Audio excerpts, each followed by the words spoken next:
शादी एक खूबसूरत सा रिश्ता या यूँ कहूँ एक प्यारा सा बंधन दो लोगों को मिलाने का और पूरी ज़िंदगी साथ निभाने का। पर क्यों ये बंधन कभी कभी टूट जाते हैं और शादियाँ टिक नहीं पाती। सो हेलो दोस्तों, क्या हाल चाल। मैं नवीन आप सबका वेलकम करता हूँ मेरे चैनल थैंक्स फॉर रिमाइंडर में। आज की वीडियो में जिसका टाइटल है why marriage doesn't work.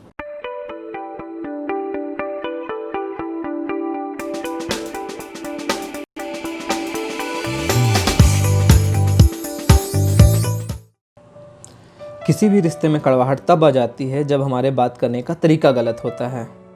Partner जाने अनजाने में या फिर अपने रफ लैंग्वेज से बात करके एक दूसरे से दूर हो जाते हैं। And only through words people have fun and can gain wealth also. इसलिए शब्दों का इस्तेमाल हमेशा सोच समझ के करना चाहिए। कैसे, इस चीज़ को एक एग्जाम्पल से समझते हैं। सपोज़ हस्बैंड वाइफ का आपस में लड़ाई हो गया है और खाने की टेबल पर बैठे हैं। वाइफ कैसे खाना परोसती है, खाना है तो खाओ, नहीं खाना है तो मत खाओ। ऐसे में जिसे भूख भी लगे ना, वो भी खाना नहीं खाएगा। नेक्स्ट एग्जांपल, ऐसा नहीं कि हमेशा वाइफ गलत होती है, समटाइम हस्बैंड भी गलत होते हैं। मान लो कि कुछ सामान गिरा पड़ा हुआ है, हस्बैंड कैसा कहेगा, अंधी हो गई हो, दिखाई नहीं देता, उठा नहीं सकती। यार क्या है ये, हम कैसे बात करते हैं। बिना एक दूसरे को समझे हुए, बिना एक दूसरे की रिस्पेक्ट किए हुए चीज़ों को समझो। उस चीज़ को प्यार से भी बोल सकते हो।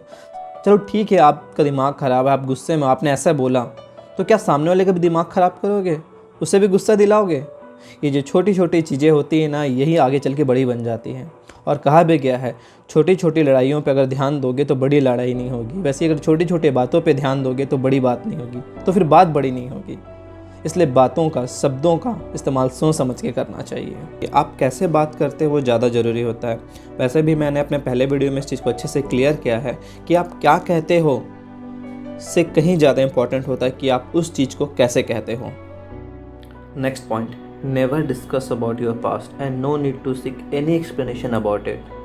When any mistake happen, it's happened. But such mistakes should not happen again. And someone asking explanation again and again, it's really very burden to justify yourself. Never make any person to feel guilty, especially who love you. It's really very important for married life. इसलिए एक दूसरे की गलतियों को ignore करो। आपके partner में आपके लिए बहुत ज़्यादा प्यार होता है, बट आपके बार बार उसे गिल्टी फील कराने से वो प्यार धीरे धीरे कम हो जाता है। इसलिए छोटे मोटे गलतियों को इग्नोर कर दो। बार बार अगर आप अपने लाइफ पार्टनर को गिल्टी फील कराओगे तो उसके मन में भी आपके लिए जो बहुत ज़्यादा प्यार था ना, वो कम होता चला जाएगा। और फिर वो भी आपकी मिस्टेक्स को इग्नोर नहीं कर पाएगा। वो भी आपकी गलती को आइडेंटिफाई करना चालू करेगा और फिर रिश्तों में कड़वाहट आ जाएगी। ऐसा नहीं है कि आप सारी गलतियों को इग्नोर करो। छोटी गलती है उसे इग्नोर कर दो, और जो बड़ी गलती है उस पर सुधार करो, उसे प्यार से समझाओ। वैसे भी there is a skill to speak someone about his mistake without make him feel guilty. आपका समझाने का तरीका सही होना चाहिए, सामने वाला खुद ब खुद समझ जाएगा। But normal tendency of people to make someone feel guilty and feel very happy. If we stop someone make feel guilty then only the relation be long lasting. जब हम अपने पार्टनर को गिल्टी फील कराना बंद करेंगे ना, तभी हमारा रिलेशन ना लॉन्ग लास्टिंग जाएगा, दूर तक, अंत तक और सुखमय जाएगा। महिलाओं के लिए एक काम की सीख, हमेशा अपने हस्बैंड के किए गए काम की तारीफ़ करो। वो जो कुछ भी करे, जो कुछ भी आपके लिए लाए, उसमें नुस्ख मत निकालो, उसमें कमियां मत ढूंढो, बल्कि उसकी तारीफ़ें करो। क्योंकि एक हस्बैंड ना हमेशा अपने वाइफ के लिए ना परफेक्ट चीज़ें लाता है, बेस्ट चीज़ लाने की कोशिश करता है और बेस्ट चीज़ करता भी है। बट वाइफ क्या करती है, अरे आप ये ले लाए, आपको वो लाना था ना, वो ज़्यादा अच्छा होता है। अरे हस्बैंड भी 10 चीज़ों को देख के ला रहा है ना, तो उसके ईगो के ऊपर मत जाओ। बस हमें क्या होगा, वो चीज़ करना बंद कर देगा। और एक वाइफ का सबसे फालतू चीज़ होता है जब वो कहती है कि आपने मेरे लिए कुछ किया ही नहीं है। मोस्टली मेरे भाई लोग या जो फ्रेंड्स हैं, जेंट्स इस चीज़ को मानते होंगे कि वाइफ गुस्से में हमेशा कह देती है कि आपने मेरे लिए कभी कुछ किया ही नहीं है। बट वाइफ इस चीज़ को भूल जाती है कि एक हस्बैंड की हार तब होती है जब उसकी वाइफ कहती है कि आपने मेरे लिए कुछ भी नहीं किया। सेकंड सीख मेरे मेल फ्रेंड्स के लिए, दोस्तों के लिए, कि कभी भी अपनी वाइफ के इमोशंस के साथ मत खेलो, उनके इमोशंस की वैल्यू करो। क्योंकि वाइफ होती है, जब जो लड़कियां अपनी फैमिली को छोड़ के आती है ना, सिर्फ एक इमोशंस के साथ आती हैं कि मैं जिस घर में जा रही हूँ वहाँ मेरा पहले से भी ज़्यादा ख्याल रखा जाएगा, मेरी फीलिंग्स की कद्र की जाएगी, मेरी रिस्पेक्ट की जाएगी। तो अपनी वाइफ की इमोशंस की, फीलिंग्स की रिस्पेक्ट करना सीखो। और एक काम की बातें या फिर सीख कह लो जो दोनों के लिए है कि नेवर आस्क द फालतू क्वेश्चन। यस, द फालतू क्वेश्चन जो कि बहुत कॉमन होता है, और वो ये होता है कि मेरे से पहले आपकी लाइफ में कौन था। ये कौन था ना रसोड़े में कौन था से भी ज़्यादा खतरनाक है, क्योंकि अगर इसका आंसर मिल जाए तो आपकी जो परफेक्ट बैलेंस मैरिड लाइफ चल रही है ना वो डिस्ट्रॉय हो जाती है। कैसे? सपोज़ अगर सामने वाले से आपने पूछा और वो भी आपको मैच्योर समझ के बता दिया कि हाँ, पास्ट में जब वो टीनेजर्स में था तब उसके लाइफ में किसी के लिए अट्रैक्शन था या फिर क्रश था, उसको देख के उसे अट्रैक्शन वाली फीलिंग आती थी, वो तो आपको मैच्योर समझ के बता दिया। पर इसके बाद क्या? और इसके बाद ये होता है कि आपके मन में वो बात रह जाती है। सामने वाला आपसे कितना भी प्यार करे, आपको उस प्यार में वो उस टाइप की रॉन्ग फीलिंग आ जाती है कि यार मेरे से पहले उससे भी तो प्यार करता था, या उसके मन में वो फीलिंग आ जाती है जो कि ना आपकी लाइफ में वो ज़्यादा नुकसान पहुंचाती है। आप इस चीज़ को समझ नहीं पाते कि अगर वो उसके लिए इम्पोर्टेंट होता तो इस वक्त उसके साथ आप नहीं वो होता। यार ये सब क्रश, अट्रैक्शन टीनेज में हो ही जाता है, क्योंकि जैसी सोसाइटी हो गई है, जैसी मीडिया भी हो चुकी है, जैसे लोग आसपास हो गए हैं, टीनेजर्स में किसी के लिए अट्रैक्शन होना स्वाभाविक सी बात है, बिल्कुल नॉर्मल चीज़ है। बट सोचने की बात है कि वो उस चीज़ के लिए उतना सीरियस नहीं होता, वो उस चीज़ के लिए उतना इम्पोर्टेंट नहीं होता। अगर इम्पोर्टेंट होता तो इस वक्त वो होता, ना कि आप। बट आपके मन में ये बात रह जाएगी और उसका प्यार आपको नहीं दिखेगा। आपको हमेशा ये बात खलेगी कि उसका कोई पास्ट था। जब आपको इस आंसर से प्रॉब्लम होने वाला है तो आप इस तरीके के फालतू क्वेश्चन मत पूछो। और अगर इस वक्त उसकी लाइफ में आप हो, मतलब आप उसके लिए सबसे ज़्यादा इंपॉर्टेंट हो और आप उसके लिए इतने इंपॉर्टेंट हो कि इतनी बड़ी बात वो आपको बता दे रहा है, तो आप उसकी बात की वैल्यू रखो। और सबसे ईजी चीज़ है यार, ऐसे फालतू क्वेश्चन तो पूछो ही मत।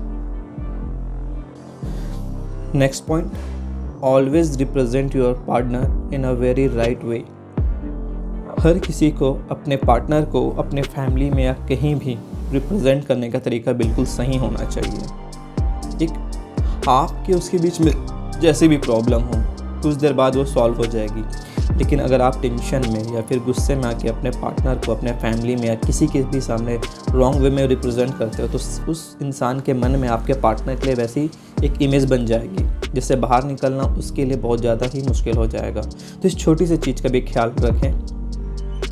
अब बात करते हैं मेरे लास्ट वीडियो पे आए कमेंट की। मेरे लास्ट वीडियो पे कमेंट आया था मिस्टर दिनेश चौहान जी का, जिसको मैं थैंक यू कहना चाहता हूँ। उन्होंने कमेंट किया था कि लव मैरिज क्यों जल्दी टूट जाती है, जिसकी शुरुआत तो प्यार से होती है पर इन लड़ाई से क्यों। इस चीज़ को समझने के लिए थोड़ा लव मैरिज पे बात करते हैं। लव मैरिज में एक कमाल की चीज़ ये होती है कि दोनों पार्टनर एक दूसरे को पहले से जानते हैं और उनके बीच में प्यार भी पहले से बहुत ज़्यादा होता है। बट लव मैरिज का एक नेगेटिव पॉइंट ये होता है कि जब आप प्यार में होते हो ना तो आपको सामने वाले की कमियां दिखाई नहीं देती। उस समय एक दूसरे को इम्प्रेस करने के चक्कर में ना हम इतने ज़्यादा खो जाते हैं ना कि शादी के बाद क्या चीज़ ज़रूरी इस टॉपिक पे बात ही नहीं करते, बस सोना बाबू को खाना खिलाते रह जाते हैं। बट कुछ मैच्योर लोग भी होते हैं जो इस चीज़ को सीरियसली लेते हैं और शादी के बाद क्या प्रॉब्लम्स आएंगी, कैसी चैलेंजेस आएंगी, उस पर बात करते हैं। And it is called a mature love. अब इस मैच्योर लव की कहानी समझने की कोशिश करते हैं। एक कपल होता है जिनकी शादी को 3-4 साल हो गए होते हैं और जो हस्बैंड होता है वो थोड़ा सा टेंस रहता है क्योंकि उसे जैसा जॉब में ग्रोथ चाहिए होता है वो नहीं मिल रहा होता। और एक दिन वो टेंशन में रहता है और उसके बॉस से उसकी आर्ग्यूमेंट हो जाती है, जिसकी वजह से वो जॉब से रिज़ाइन दे देता है। और यहाँ से उसका टाइट सिचुएशन स्टार्ट हो जाता है क्योंकि घर के कुछ लोग चाहते हैं कि वो फिर से जॉब करे, पर वो जॉब नहीं करना चाहता, बिजनेस करना चाहता है। उसके पास डिफरेंट आइडियाज़ होते हैं जिसे वो फॉलो भी करता है, but at the end of the day result is zero.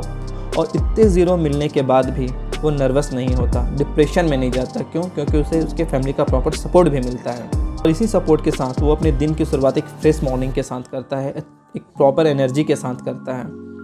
और एक दिन अपनी वाइफ से कहता है I will do it today, क्योंकि आज मैं एक बिजनेसमैन से मिलने वाला हूँ, एक इन्वेस्टर से मिलने वाला हूँ जो मेरे बिज़नेस को समझ जाएगा। And when he approach the investor, वो उसको अपना बिज़नेस काफ़ी अच्छे तरीके से समझाता है और इन्वेस्टर भी उसके बिज़नेस को समझ जाता है। और जब वो घर पहुंचता है वो देखता है कि उसकी वाइफ ने घर को काफ़ी अच्छे तरीके से सजा रखा है, डिफरेंट फूड बनाया है इस ओकेज़न को सेलिब्रेट करने के लिए।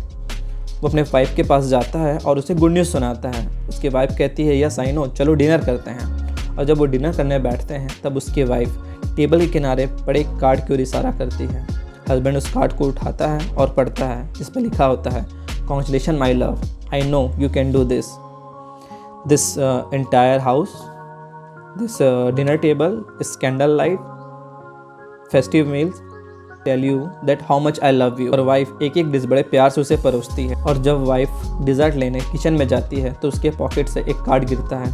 हस्बैंड उस कार्ड को उठाकर जेब में रख लेता है।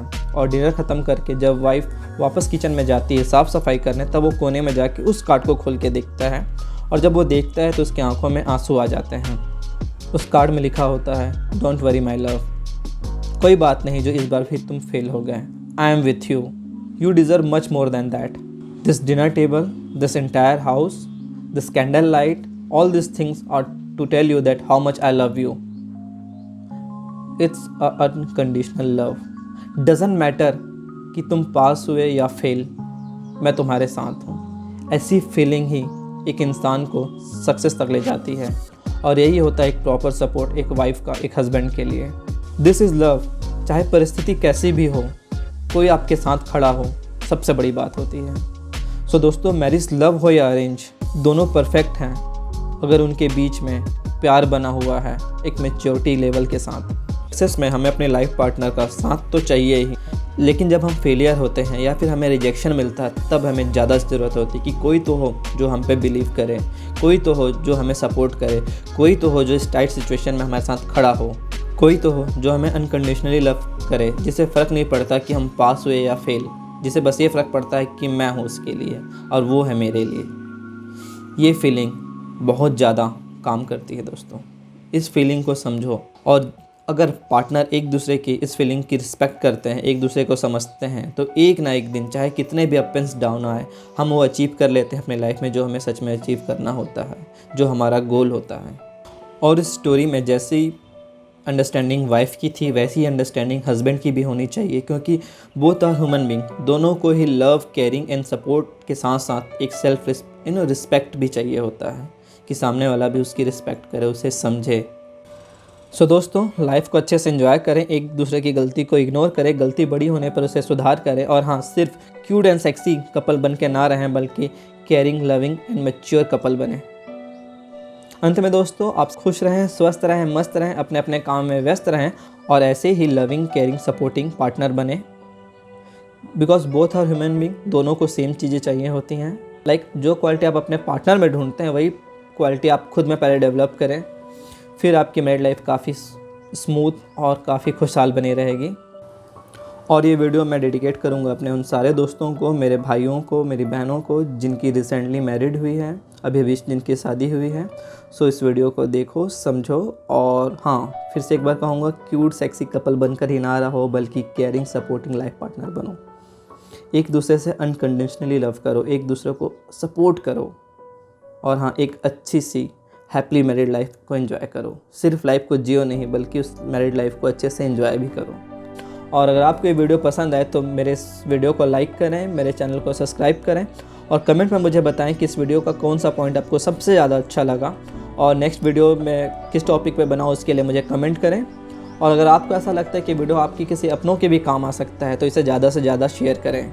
तब तक के लिए खुश रहो, मस्त रहो, अपने अपने काम में व्यस्त रहो। मिलते हैं मेरे नेक्स्ट वीडियो में। Thank you.